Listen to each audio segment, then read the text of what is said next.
Hello বন্ধুরা, বাপের বাড়ি চলে এসেছি। বাপের বাড়ি ছাদে এসেছি, বাবা ভীষণ রোদ।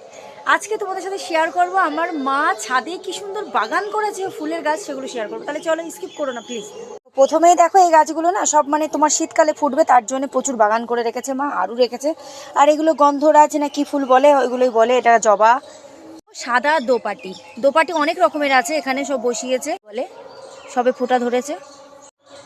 নয়নতারার অনেকগুলো কালার আছে, হোয়াইট কালারের। আবার মনে হচ্ছে লাল দোপাটি, হ্যাঁ লাল দোপাটি সবে ফুটে, আবার অনেকটা ফুটেছে এই গাছটাতে। এখানেও নয়নতারা দেখছি অনেক কালারের, বাবা এখানে তো অনেক পরিমাণে। আর এটা তো সেই কাগজ ফুল বলে আর কি। আর এখানে দেখো নীলকণ্ঠ, প্রচুর নীলকণ্ঠ লাগিয়েছে, মা তুলে নিয়ে গেল, এখন ঠাকুর সেবা লাগাবে বলে অনেক ফুল তুলে নিয়ে গেছে। এটা তো গোলাপ। আর এইটা দেখো, এটা অনেক কি যেন সেই গন্ধরাজ ফুল, থোকা থোকা ফুটেছে। আর সব থেকে ভালো লাগে আমার এই ফুলটা, দারুণ লাগে।